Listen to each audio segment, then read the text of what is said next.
Hallelujah. Napakabuti po talaga ng Diyos na yun pag nakakilala mo yung Panginoon. Talagang lumalawak na yung pangunawa mo. Diba? Nung mga nakakalala, no? Para bang yung sarili mong lakas, sarili mong karunungan ang nananaig. Pero pag nakilala mo na ang Diyos, sa Kanya na po natin talaga ipinapaubaya ang lahat. Ay, napakabuti po ng Panginoon. Nagpapasalamat po ako sa Diyos. Graduation na rin po ako. Amen. Purihin po ang Diyos. Diyos Amen. ko. Napakabuti po ng Panginoon. Ay, hindi biro.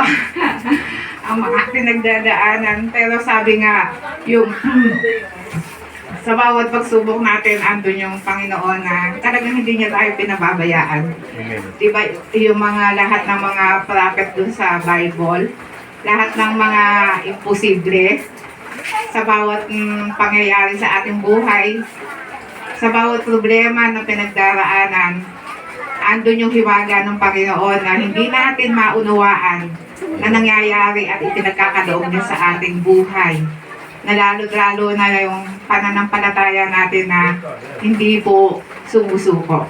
Amen. Kaya, kay buti ng Panginoon, sabi nga, hindi lang po tayo dapat magpasalamat sa blessing, mas lalo tayo magpasalamat sa bawat pangyayari, sa mga bagay na di natin sukat akalain na nalampasan natin. Hallelujah. Sabi ko, Diyos ko, noong kalagitnaan talaga, di ba alam niyo naman, sumusuko ng yung kapatid na to. Pero hindi po hinayaan ng Panginoon. Talagang pinaubaya ako na sa Kanya nung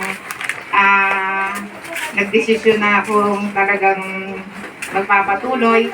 Sabi ko nga, sabi nga niya, di ba, saan ka man naroon, naroon din ang amang Diyos natin na laging gumagabay at nag-iingat. Pinapatnubayan po niya tayo sa lahat ng oras. Kaya, sa bawat pagpunta ko doon sa Cabanatuan, kasi nga napakalayo ng biyahe. Tapos araw-araw pa yun. Ay, kakong ganun. Nung una, inano ko sa Brother Edgar, hindi na yung sarili ko eh. Kasi syempre, alam ko din si Brother Edgar, meron ding ano sa katawan. Pero, pinaubayo ko sa Diyos yung kalakasan at pag-iingat niya. Ayun nga, iningatan si Brother Edgar, tumaba pa, tingnan nyo naman.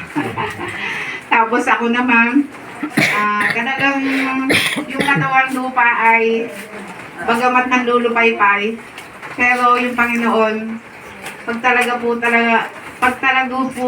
palang inano natin sa Diyos yung buhay natin, hindi niya tayo hahayaan kahit na nandulupay-pay na yung katawang lupa, pero hindi nandulupay-pay yung pananampalataya. Yun po yung pinakamahalaga dun eh. Kahit na inaano ko na yung katawan kong gano'n, sasabihin ko sa Panginoon, Lord, bahala na po kayo ako. Pagka nakahiga na po ako doon, kasi hindi naman ako nakikita ni Brother Edgar doon eh. Ako lang mag-isa. Pag pinasok po kasi ako doon, na nakahiga, tapos gaganyanin ka sa maskara, syempre di mo na alin nangyayari, no? Ayun, mag-uumpisa na po ako, bago po ako pumasok doon, nag-uumpisa na talaga ako sa pag-pray. Diyos ko, sabi ko nga, nakakadagdag pa, tingnan nyo, nang dahil sa ganung sitwasyon, napapapurihan mo talaga yung Panginoon, napapasalamatan mo siya. Amen. Sa bawat, hindi lang yung sarili mo yung pinapipray mo ng time na nakahiga ka. Ay, Diyos ko, napakabuti ng Diyos talaga ako ganun. Pag natapos ko na yung, may dumutot sa gilid ko, sabi ko, thank you Lord. Natapos na naman po ang proseso ko. Panginoong Jesus, na hindi mo po ako pinabayaan ka akong ganun. Hallelujah ka ako. Kaya, salamat. Napakahiwaga po talaga ng Diyos. Kaya, walang humpay talaga ng pasasalamat ang ginagawa po ng Diyos sa ating buhay. Lalo-lalo na sa ganito pong sitwasyon, lalo pa po tayong nalalapit sa Panginoon. Sa bawat gagawin po natin talaga, yung Diyos po talaga yung inaanuhan natin, pinapangunahan natin na siya po yung bahala. Sa Kanya natin talaga pinapaubaya ang lahat. Kaya walang imposible talaga sa ating Panginoon.